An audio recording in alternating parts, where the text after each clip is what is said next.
sit through the hilus or hilum of the kidney. This one also shows the renal pelvis, the last chamber. It actually shows a minor calyx, a single finger, where two minor calyces come together. This is a major calyx. Two minor calyces, a major calyx. Where all the major calyces come together, then we have the renal pelvis. The two ureters enter into the urinary bladder, which has rugae from the posterior side. This is a male because it is exiting the urethra through the prostate gland.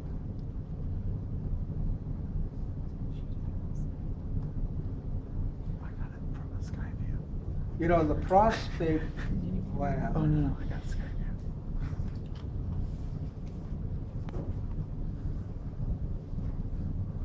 Prostate gland has nothing to do with the urinary system, even though the urinary system travels partially through it and makes joint a connection with the reproductive system inside of the prostate. It's just unfortunate for men that the urethra has to travel through the prostate. It doesn't really have to. Had it not, we'd have a lot fewer problems, you know. Men would. So I'm told, and you've heard too.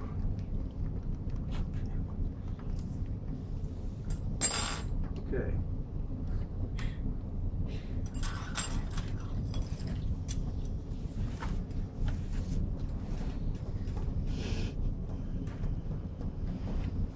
We'll start with this one. I got it upside down for me, but that's okay. Start over here with this kidney. And first off, this line of arteries or arterioles and venules represent the arcuate, arteries and veins. Okay, I'm going to not be careful here about artery, vein, or arterial and venual. Peripheral to the arcuates, this is the cortex. And all of this area in here, my hand is now covering the medulla. So the medulla is usually larger. But the nephron heads, the glomeruli and the Bowman's capsule and the proximal and distal convoluted tubules are all up here in the cortex. And they have to receive blood. Incoming blood enters here through the renal artery. It then comes up between the renal pyramids. These are renal pyramids. It comes up through the renal columns. These vessels are called the interlobar artery and vein. Now they do call it artery and vein. It really technically is arterial and venual, but we'll leave it that way. Interlobar in between the renal pyramids. Then the arcuate. Now following the red, we need to go out. This is the cortico and the cortex radiate, going out and radiating out. The cortical radiate have coming off of them very small vessels, which are the afferent arterioles, not shown really well on this model here. We'll see it in a moment. And they go into the glomerulus inside of Bowman's capsule. They're trying to show you a nephron here and here, there's two of them. And they're trying to show you one collecting duct with other inlets. And that collecting duct is going into this structure here. Well, it's not a good collecting duct, we'll see others. But here's a collecting duct that enters first into the minor calyx. Here's another minor calyx. Where two come together underneath this mass, or where two come together, here's one, minor, minor, this is an area major. What's that hole? They're trying to show where another one's coming off three-dimensionally, towards you or away from you. This is a major calyx. This is a major calyx. And then this final area right here, this is the renal pelvis and the ureter.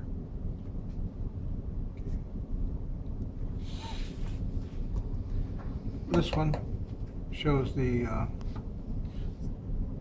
enlarged arrangement up here. Here's the arcuates. This is towards the hilum or hilus. Here's a cortical radiate artery. Coming off are afferent arterioles going to the glomeruli, these red structures. Glomeruli aren't naked like that, but for the sake of the model, they have taken the Bowman's capsule off of these. And here it is with the Bowman's capsule. In the glomerulus, the pressure is so great that plasma is pressed out and collects in the proximal convoluted tubule. Goes down the descending loop of Henle, down into the loop of Henle, and back up to where we call it distal convoluted tubule, but you notice how straight it is? That's because this is a juxtamedullary, and this is the one that I told you a while back in your notes. The juxtamedullary has the long loops of Henle.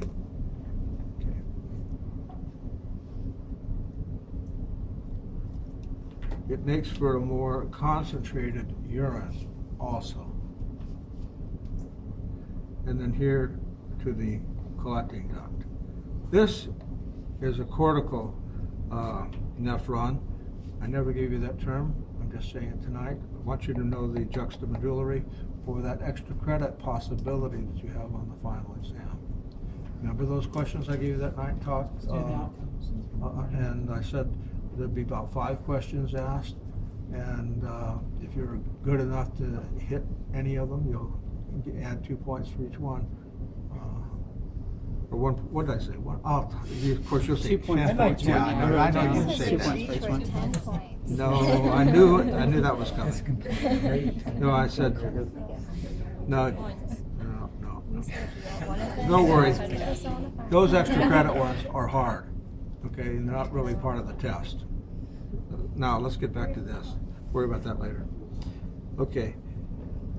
On this type of nephron out here, it's more like you would expect from your notes. Here's the proximal convoluted tubule, the loop, doesn't go down as far, it's shorter. And then the distal convoluted tubule. Here, I'm sorry, yeah, proximal comes back, and here's the distal convoluted tubule. This makes for a more dilute urine. What's the benefit of more concentrated urine? You don't lose as much water. Okay. The Bowman's capsule itself. Bowman's capsule consists of simple squamous epithelium. The proximal convoluted tubule leading away from it, and all the rest of the tubules that follow are simple cuboidal. This larger of the two vessels coming in is the afferent arteriole. After plasma is released from it, the volume is decreased and it comes out in the efferent arteriole. If you're asked that, you definitely will be able to see where they're coming from, or there'll be a size difference.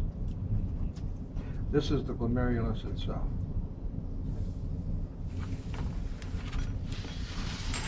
We have lots of these guys in the room. This board model has seen a lot of tests because that's why the paint's gone from tape. Tape and numbers are on it. These are the interlobular artery and vein. This is the arcuate artery and vein. And this is the cortical radiate artery and cortical radiate vein. The cortical radiate, he has a branch off. This is the afferent arteriole, goes into the glomerulus. What comes out is the efferent arteriole. We know the glomerulus from just a moment ago. The plasma is pressed into out of Bowman's capsule, this Bowman's capsule, into the proximal convoluted tubule,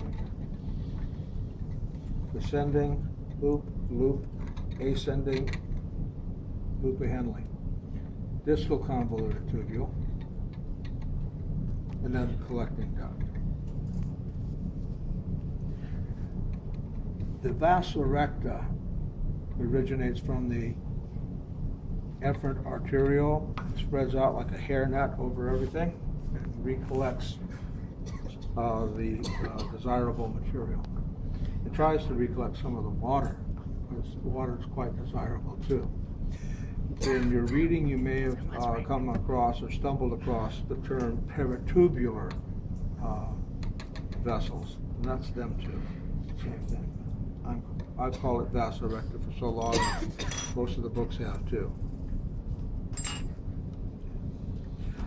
You do not need to break the vasa recta into arteria recta and vena recta.